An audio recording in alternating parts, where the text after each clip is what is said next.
You might be wondering why we're using fasting in the Tribal Life Transformation.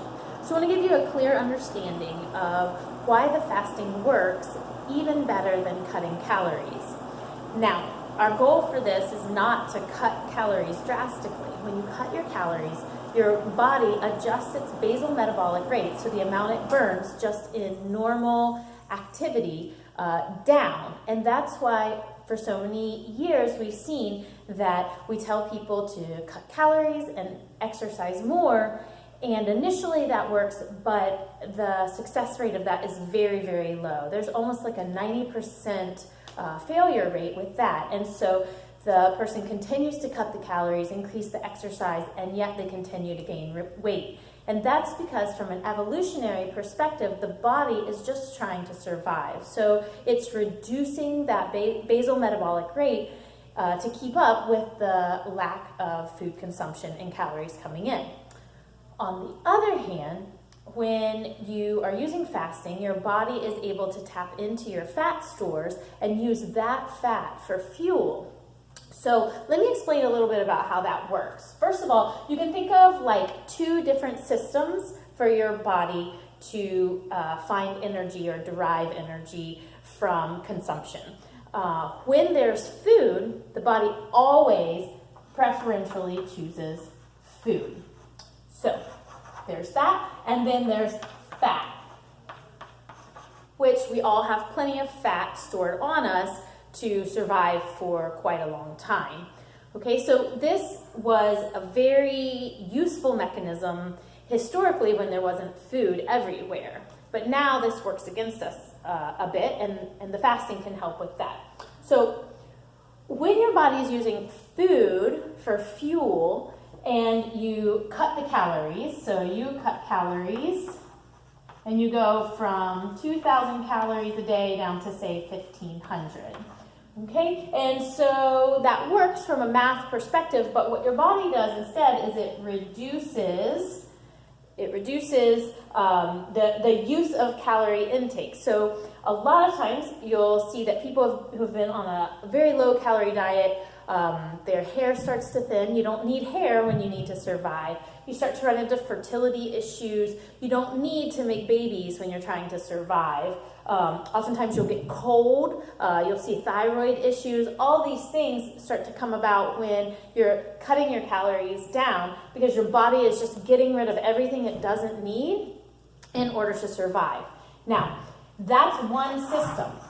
Your body will use this system as long as there's calories going in. So what we run into is lots of snacking. So when you snack, your body rises, it gets to the bottom of the store, there's something else that comes in, and so it sticks with this system of using food. And as long as there's food there, it won't switch systems, and it'll continue to just cut that basal metabolic rate.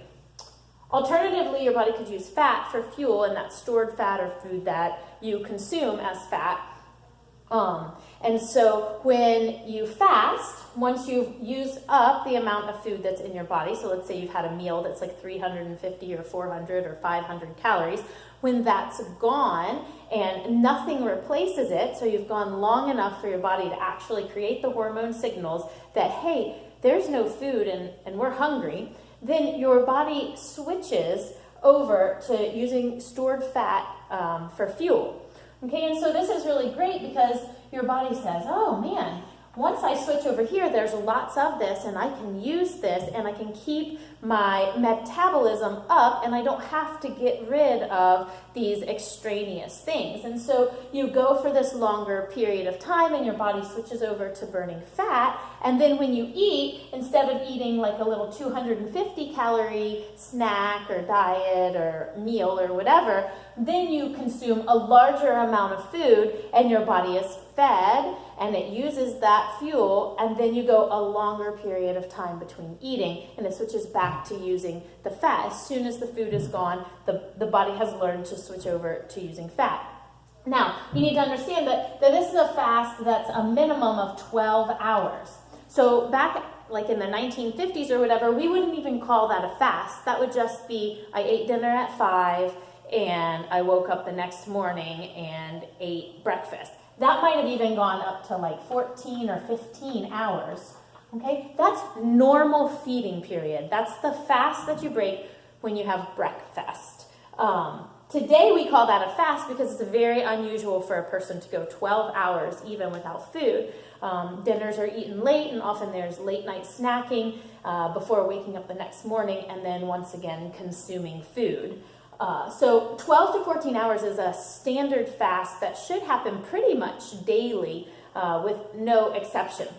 Actual fasting beyond that goes more in the 16 to 20 hour range, and doing that a couple of times a day continues to remind the body how to plug into those fat stores.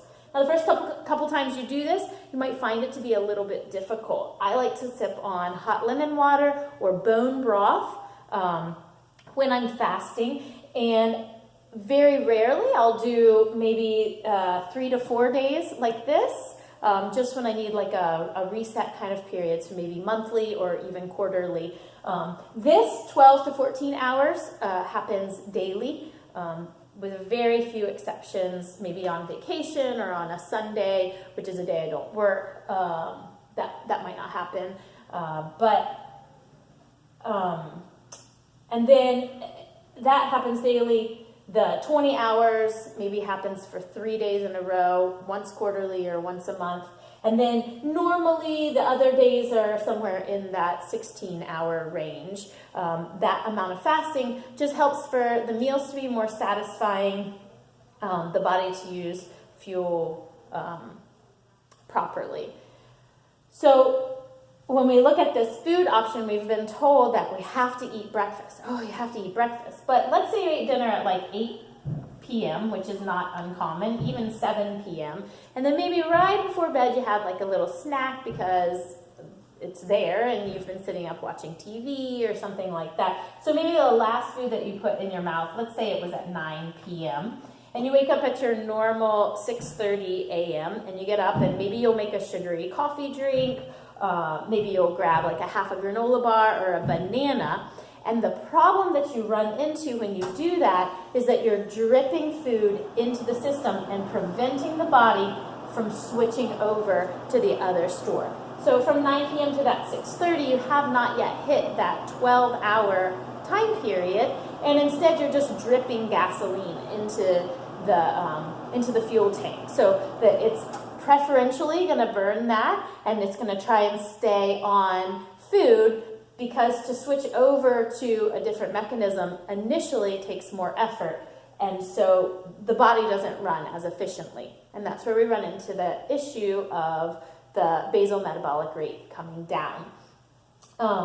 So that's just an example of how we've been told we need to eat breakfast, and then what happens is it hasn't been enough time, and you just drip a little bit of food into the system. Generally, that looks like carbohydrates for most people. It's very common to see a banana and a coffee drink or something like that. Alternatively, I recommend a very early dinner. It seems to make the fasting work a little bit better, and for most people it works. So let's say you get home from work right around 5:30, eating right at 6 p.m. I eat even earlier because I get up so much earlier, so it's not uncommon for me to eat dinner at 4:30 or 5. And then the next morning you wake up at your 6:30 a.m. and you're already at 12 and a half hours. So that's just a normal common fast. You can wake up and then you could eat a meal at that point. Maybe you're not quite hungry yet, and so you could even push that out to 8 a.m. or something like that. And then that's when you want to feed your body with a focus on proteins and fats, preferentially, because that's going to keep you more over this way.